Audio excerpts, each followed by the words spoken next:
जी नमस्ते। हम लोग फिर स्वर्णकाकः यह पाठ पढ़ेंगे।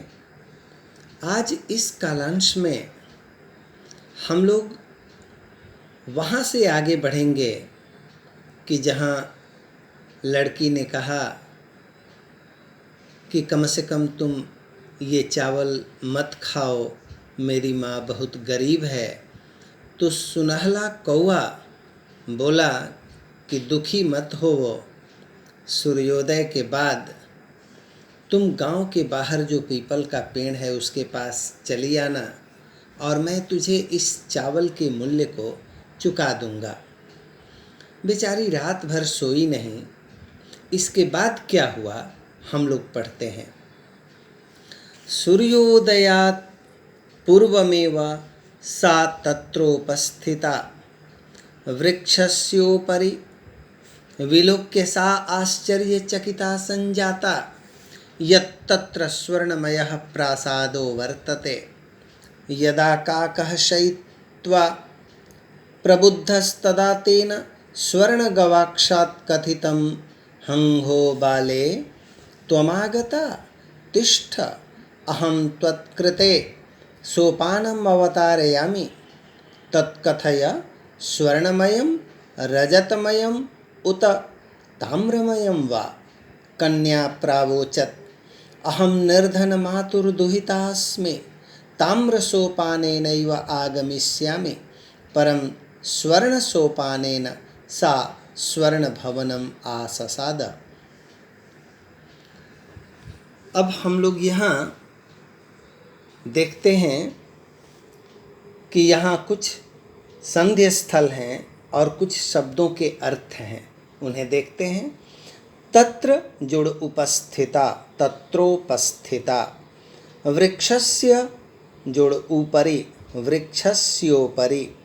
विलोक्य शब्द कैसे बना? विलोक्यप, विलोक्य अर्थ हुआ देखकर। प्रासादः जुड़ वर्तते, प्रासादो वर्तते, उत्वसंधि विसर्ग का उ। प्रासादः महल, प्रबुद्धः जगा हुआ। निर्धन मातुः जोड़ दुहिता जोड़ अस्मि, भवनम जोड़ आससाद।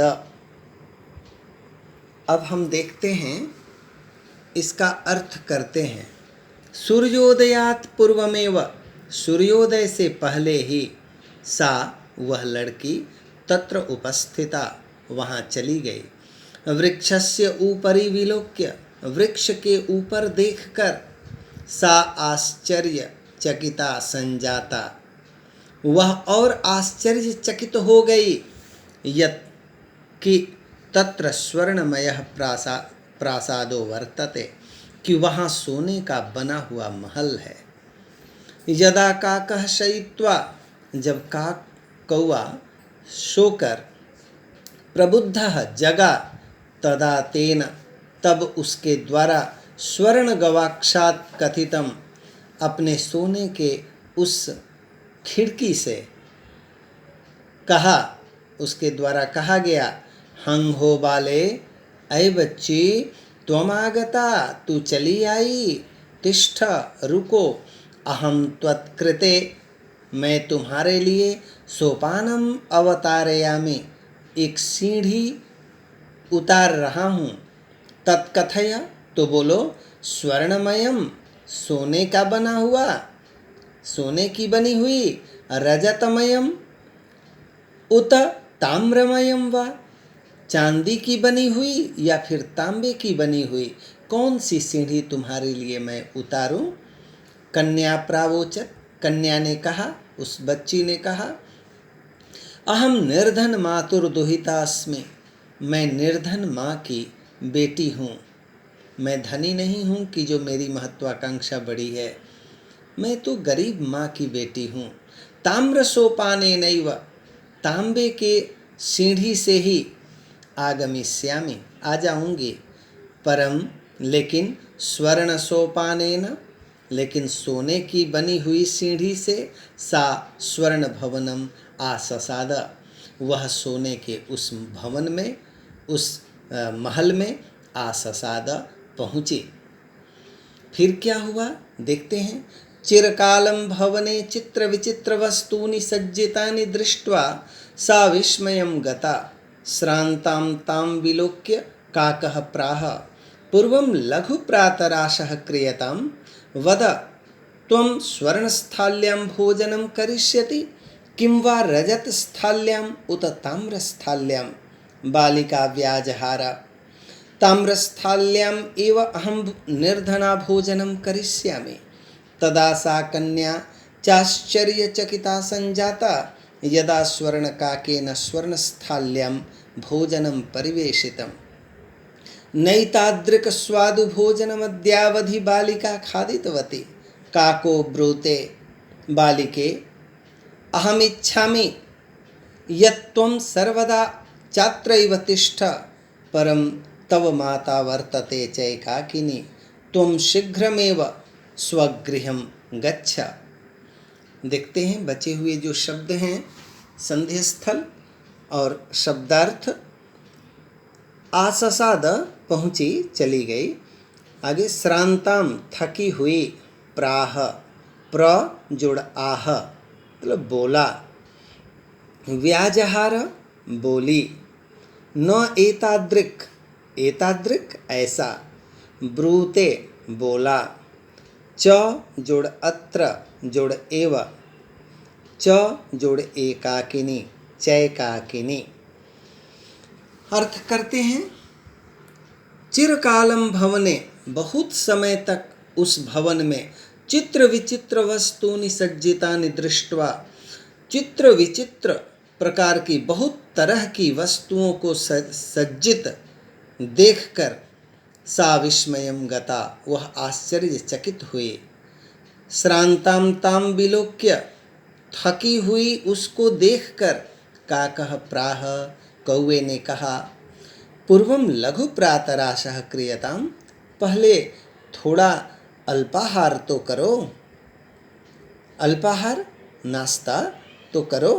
वद बोलो, त्वं स्वर्णस्थाल्यां भोजनं करिष्यसि, क्या तुम सोने की थाली में भोजन करोगी, किं वा अथवा रजतस्थाल्यां उत ताम्रस्थाल्यां, कि फिर चांदी के थाली में या फिर तांबे की थाली में। बालिका व्याजहार, उस लड़की ने कहा। ताम्रस्थाल्यां एव, तांबे की थाली में ही अहम भोजन निर्धना भोजनम करिष्यामि, मैं गरीब हूँ, मैं तांबे की थाली में ही मैं गरीब भोजन करूँगी। तदा सा कन्या, तब वह कन्या, चाश्चर्यचकिता संजाता, और आश्चर्यचकित हो गई, यदा जब स्वर्णकाकेन, उस सुनहले कौवे के द्वारा, स्वर्णस्थाल्यां सोने की थाली में भोजनम परिवेशितम, भोजन परिवेषण किया गया, माने भोजन परोसा गया।